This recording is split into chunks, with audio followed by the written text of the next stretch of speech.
Bienvenidas y bienvenidos a esta nueva exploración.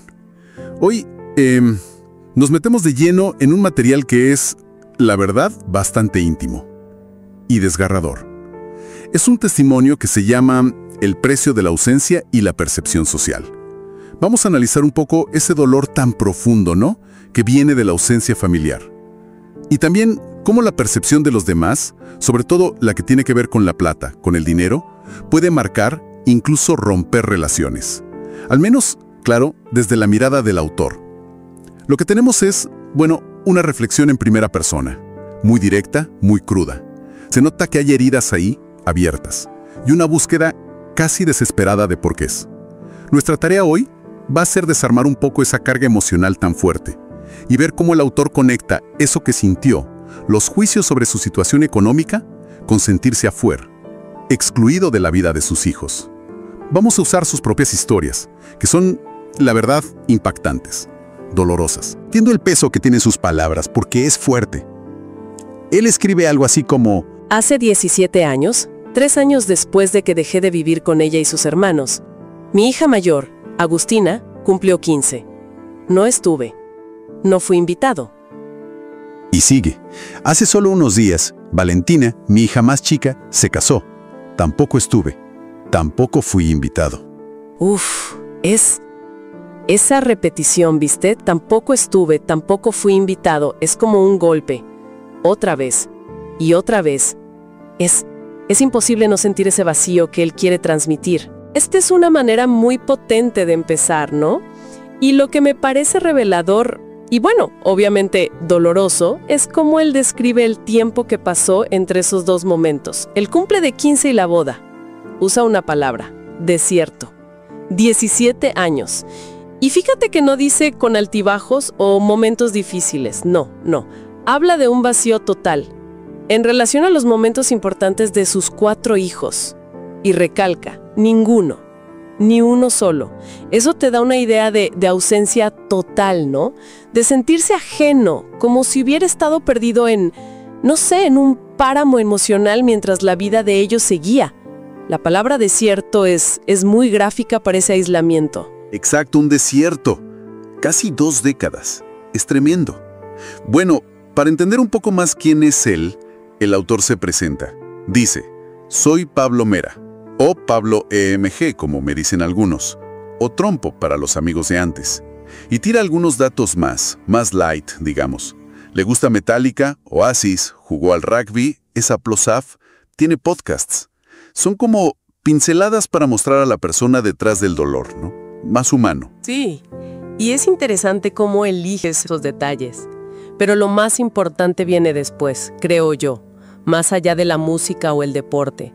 Él pone mucho énfasis en ciertas características suyas que él cree que son clave para su argumento.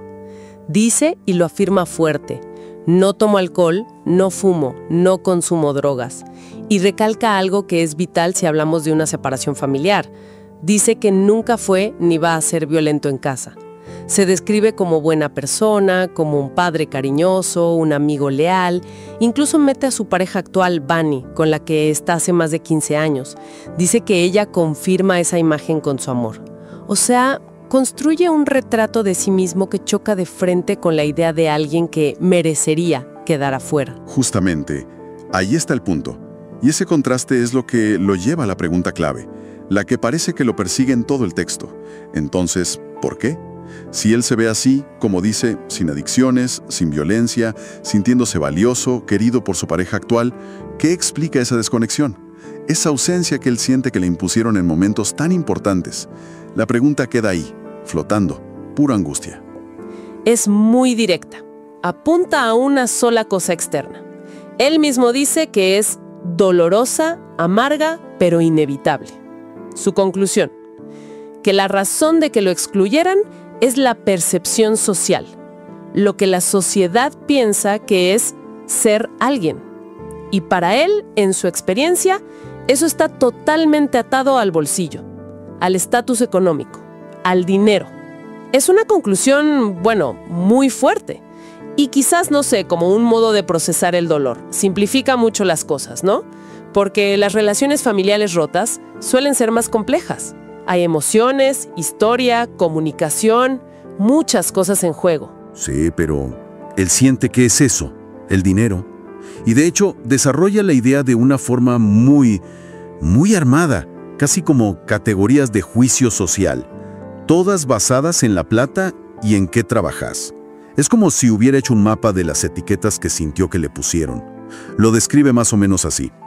Primero, si no llegas a fin de mes como antes, aunque trabajes y seas honesto, sos un desastre.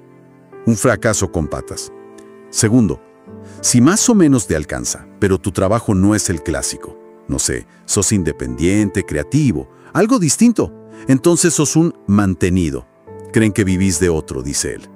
Tercero, si no te alcanza y encima no tenés un laburo tradicional, bueno, ahí es fácil. Vago. Listo. Un parásito. Y acá se pone más oscuro todavía, según él. Cuarto, si de repente, qué sé yo, tenés suerte o te va bien con algo raro, no convencional, la cosa no mejora. Al revés. Ahí, dice él, ya sos sospechoso, o sos estafador o directamente narcotraficante. Parece que no hay lugar para que te vaya bien si no es de la forma esperada. Es una mirada muy dura sobre cómo juzga a la sociedad. Casi una caricatura, ¿no? Hay que decir que es una simplificación muy grande de cómo funcionan las percepciones. Pensar que todo se reduce a un solo factor, el estatus económico, es simplificar mucho. Pero bueno, para él, esta parece ser la única explicación que le cierra. Según lo que cuenta, que te vaya bien o mal con la plata es la única vara para medir cuánto vales como persona. Al menos para la gente cuyo juicio a él le dolió tanto. Y esas etiquetas que nombra, desastre, mantenido, vago, estafador, narco, son, pesadísimas. Te quitan humanidad. Y él dice que la sintió en carne propia. Claro, él insiste en que no es teoría, que no son ideas suyas nomás. Dice que le tiraron esas acusaciones en la cara. Y da ejemplos concretos. Cuenta que ya en los 90 le dijeron narco. Se acuerda de un amigo del rugby que lo fue a ver a Paraguay. Y parece que el tipo vio cómo vivía y, bueno, según el autor, no se le ocurrió otra cosa que pensar que andaba en algo turbio. Como si no pudiera creer que le fuera bien normalmente. Y después cuenta otra acusación de narco. Y esa, dice, le partió el alma. Se nota el dolor ahí porque asegura que vino de alguien a quien vio nacer.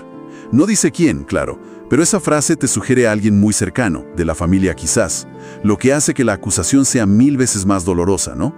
Y encima dice que también le dijeron estafador varias veces. No son críticas nomás, son acusaciones graves. Y es acá donde él mete una observación que tiene una ironía, pero amarguísima. Él dice que lo loco es que para que la gente realmente crea que sos narco o estafador de los grosos, tenés que tener mucha plata, tenés que mostrarla. Necesitas como justificar la etiqueta con riqueza visible. Si no tenés esa plata que se vea, ni siquiera entras en esas categorías negativas top. Si no hay guita que banque la sospecha, volvés a caer, según él, en la categoría más básica y más despreciada, la de fracasado. Esto, para él, confirma su idea principal. La plata es el juez supremo de cómo te ven los demás. Sin plata, ni siquiera te consideran un criminal importante, sos solo un fallo. Una lógica rarísima, pero que él la presenta como la realidad que le tocó. Y toda esta suma de cosas lo lleva a sacar una conclusión, que él describe con una fuerza tremenda. Dice que es una lección aprendida con sangre. Esa frase ya te dice todo. Y la lección es esta. El dinero, cuando sobra, te compra perdones. Es brutal, casi cínico, ¿no? Pero él lo dice como si fuera una verdad absoluta que vivió. Y explica un poco más esta idea. Dice que tener mucha plata es como un pase libre social. Según él, te perdonan que seas narco, que seas estafador, que seas mal padre, mal marido, hasta mala persona, siempre y cuando la billetera esté borda. Es como si la plata pudiera limpiar tu nombre, o al menos hacer que todos tus otros defectos morales, éticos, personales, no importen tanto, o que la gente los tolere. El dinero como el gran borrador de pecados. Y el contraste que hace después es total y desolador. Si la plata compra perdones, la falta de plata, según su experiencia amarga, no se perdona nunca. esa pobreza transitoria, fíjate cómo la llama, como si pudiera ser algo pasajero, se vuelve una condena permanente para los demás. No hay perdón, no hay comprensión, no hay segunda oportunidad para el que ven como un fracasado económico. El juicio es final. Es una visión muy determinista, muy oscura, de cómo las relaciones, hasta las más íntimas, las familiares, pueden estar, distorsionadas por la plata. Cuesta creer que sea tan simple, pero es la conclusión a la que él llega. Entonces, ¿cómo funciona esto en el día a día, según él? Describe una especie de trampa, un círculo vicioso. Plantea qué pasaría si, después de que te etiquetaron de fracasado, logras recuperarte.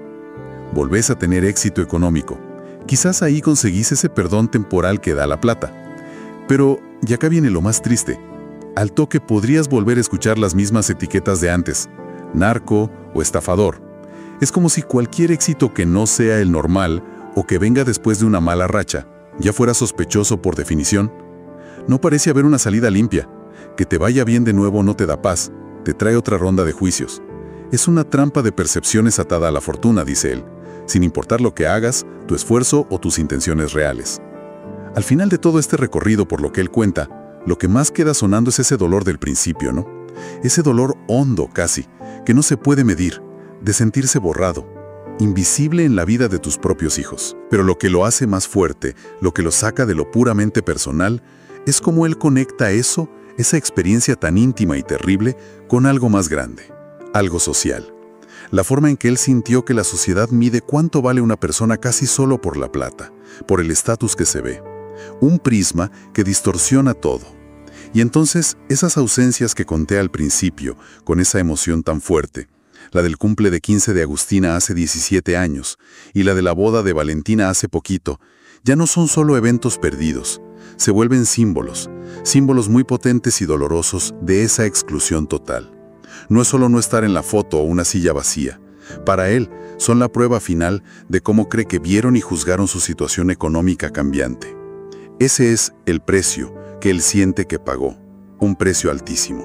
Este relato, que está tan cargado de dolor personal y que tiene una interpretación tan específica, ¿no?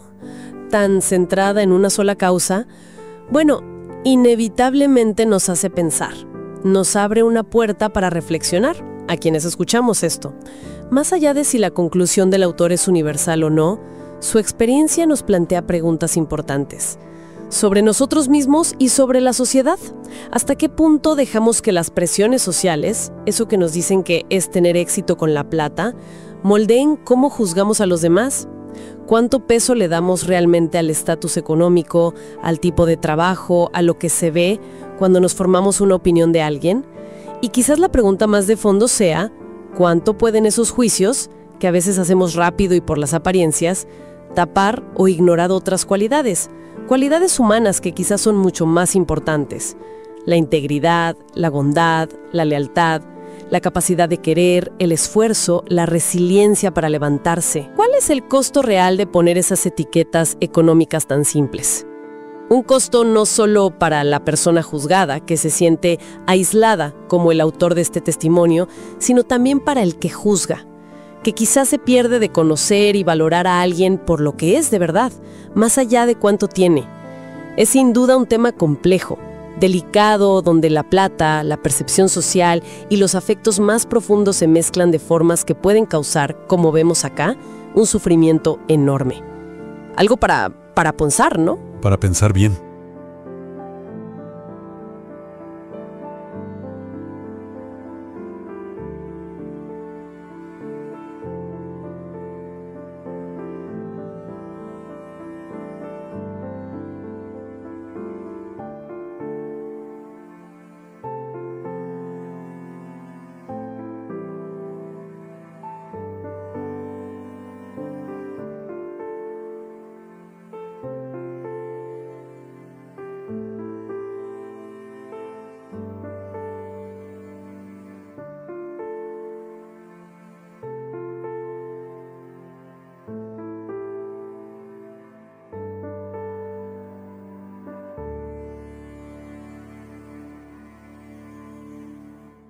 Iniciamos hoy una Una exploración profunda en un tema, bueno, bastante complejo y a menudo silenciado, ¿no? El dolor que sienten padres, madres, cuando sus hijos, ya adultos, deciden cortar la comunicación. Básicamente, borrarlos de sus vidas. Nos vamos a guiar por un texto, unas reflexiones personales, tituladas Hijos que borran, el silencio que duele. El objetivo entonces es meternos de lleno en esta experiencia, una que no se suele contar mucho. Y vamos a analizar también un concepto que usa la fuente para explicar parte de esto, la alienación parental. Siempre desde la mirada de este texto, claro.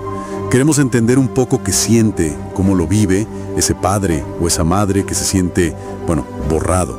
Así que nos vamos a sumergir en esta dinámica familiar, complicada sí, y muy dolorosa sin duda. El foco va a estar en los sentimientos, en las percepciones que ofrece este material en particular. Entender el impacto emocional que describe. Bien, empecemos a desgranar esto. Una de las imágenes más fuertes que presenta el texto es esa descripción de la experiencia como una muerte en vida. ¿Qué quiere decir con eso exactamente? Quiere transmitir, creo yo, una sensación de pérdida. Total. Permanente. Pero sin el cierre, digamos, sin el reconocimiento social que tiene la muerte física.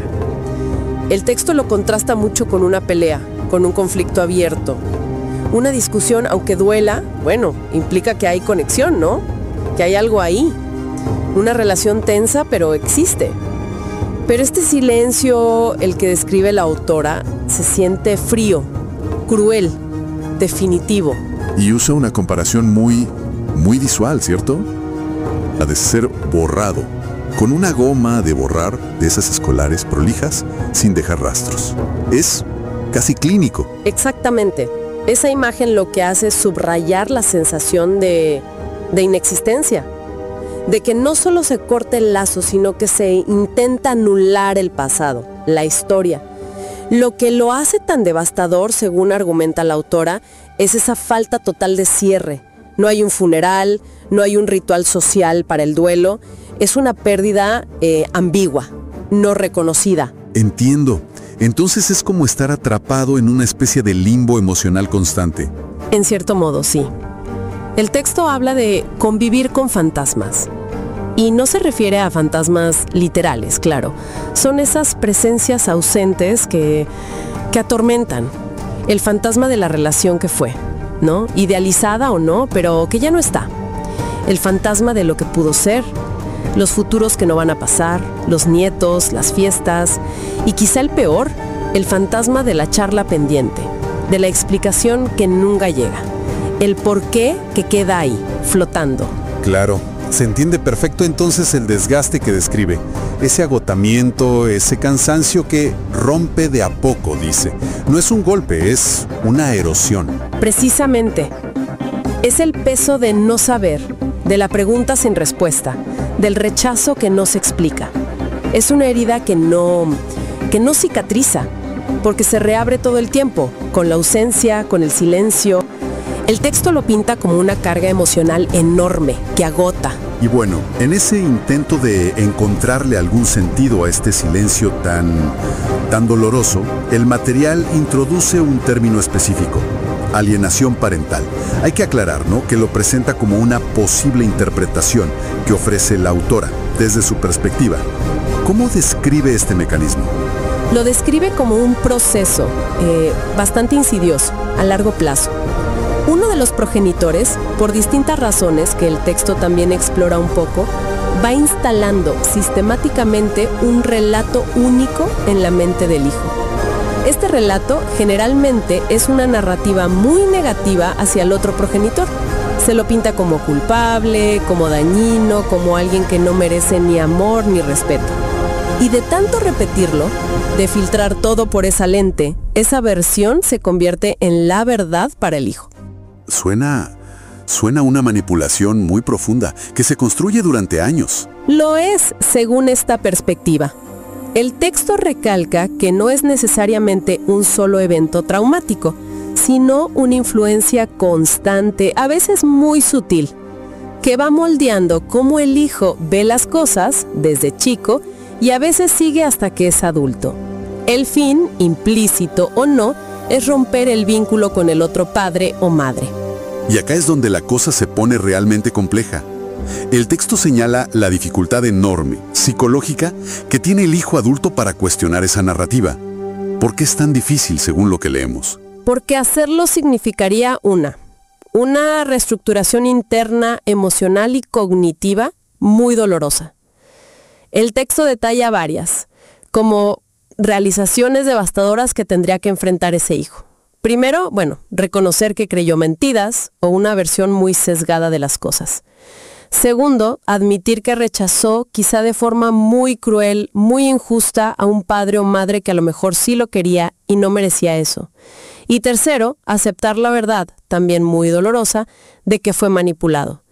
Que alguien en quien confiaba usó su lealtad para dañar a otro. Es como tener que tirar abajo los cimientos de tu propia historia familiar. ¿De quién sos? Exactamente. Y la fuente hace una observación muy aguda, creo yo. Dice que no todas las personas tienen la fortaleza interna, la estructura psicológica, para encarar una revisión así, tan radical, de su pasado. Implica cuestionar tu identidad, tus decisiones, la lealtad hacia el progenitor que sí tuviste cerca. Es un desafío enorme. Y el texto sugiere que para muchos es más fácil seguir con la narrativa aprendida, aunque no funcione bien, que enfrentarse a la verdad y al caos emocional que eso traería. Entendido.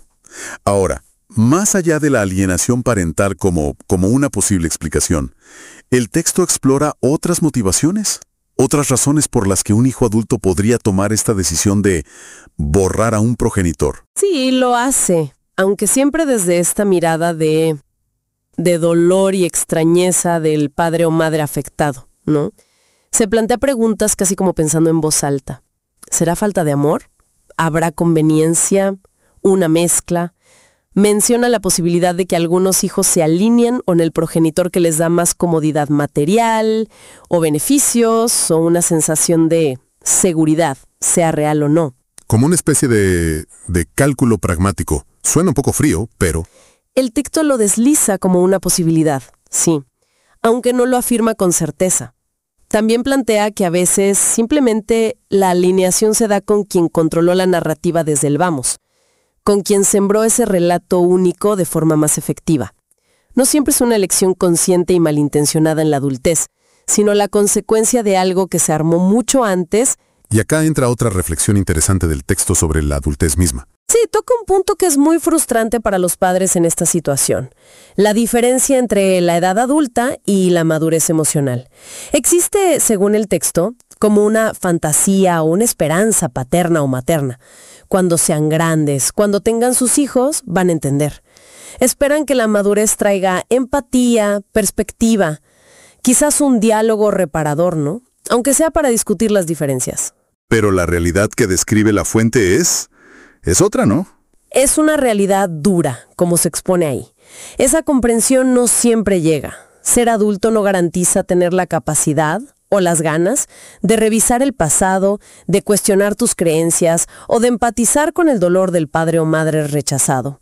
Y esta expectativa que no se cumple, la de que la adultez iba a traer claridad o reconciliación, y en vez de eso hay un silencio más duro, eso añade otra capa de dolor, de decepción profunda para el que se siente borrado. Esto nos lleva a un punto importante que subraya la fuente. La sensación de no estar solo en este dolor. Correcto. El texto insiste en que esto no es una tragedia aislada, es una herida compartida por miles de padres y madres. Para ilustrarlo, la autora cuenta brevemente su propia experiencia y la de su pareja. Señala que, aunque vienen de historias familiares muy distintas, los dos cargan con lo que llama heridas calcadas, heridas gemelas, por la ruptura del vínculo con algunos de sus hijos. Esa confidencia personal busca validar la experiencia de quien lee, ¿no? Subrayar que no es necesariamente una falla tuya, individual, sino un patrón doloroso que se repite. Y a partir de reconocer esta universalidad del dolor, por llamarla de alguna manera, ¿qué camino propone el texto para sobrevivir a esta especie de abandono? ¿Hay algún mensaje de resiliencia? Sí, y es un mensaje fuerte, aunque nada fácil. El consejo central que se puede sacar de estas reflexiones es intentar entender, o al menos considerar, que el rechazo del hijo no es necesariamente un juicio sobre tu valor como persona, ni una medida del amor que diste o no diste. Puede tener mucho más que ver con esas cicatrices invisibles que arrastra el propio hijo, con su incapacidad o falta de herramientas para confrontar el pasado, la manipulación que pudo haber sufrido, o simplemente con su propia estructura psicológica, sus defensas. O sea, intentar despersonalizar un poco el rechazo, aunque duela horrores. Algo así.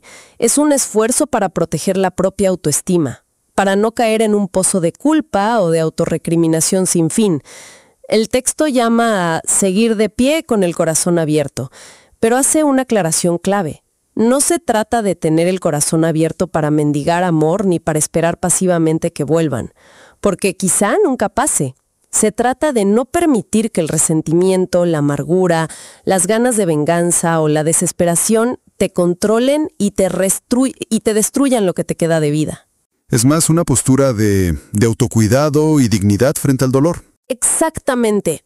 Es elegir no definirte por el rechazo que sufriste. Preservar tu integridad emocional. Y esto conecta con la idea final que transmite el texto. El amor de padre, de madre, ese sentimiento profundo, sigue ahí, en el corazón del progenitor. Se mide en lo que sentimos, dice. Más allá de si el hijo lo reconoce, lo valora, o incluso si te borró de su vida activa. Es una afirmación de la validez de ese amor independientemente de la reciprocidad. Hagamos entonces una breve recapitulación de las ideas clave que exploramos hoy a partir de Hijos que borran, el silencio que duele. Tocamos ese dolor agudo, casi físico, de sentirse borrado comparado con una muerte en vida. Vimos cómo la fuente lo relaciona, en algunos casos, con la dinámica de la alineación parental, con la instalación de ese relato único. Reflexionamos sobre lo complejo de las posibles motivaciones detrás de la ruptura y esa desconexión entre ser adulto y ser maduro emocionalmente. Y, fundamentalmente, rescatamos ese mensaje de autoafirmación y resiliencia para los padres y madres que pasan por esto. Seguir de pie, sí, con el corazón abierto, pero para protegerse a uno mismo, no para mendigar afecto. Y quizás, para cerrar nuestra conversación sobre este material tan íntimo y movilizador, podemos dejar una pregunta flotando, una reflexión que surge de lo que leímos, pero que invita a pensar un poquito más allá. Si, como sugiere este texto, la narrativa de un progenitor puede tener tanta fuerza como para efectivamente borrar al otro en la mente, en la percepción y en la vida de un hijo adulto, ¿qué nos dice eso sobre lo frágil, lo maleable que es la memoria familiar? ¿Y qué sugiere sobre la responsabilidad enorme que tenemos todos, seamos padres, hijos o parte de cualquier familia, en cómo elegimos contar y transmitir las historias que definen nuestras relaciones más cercanas?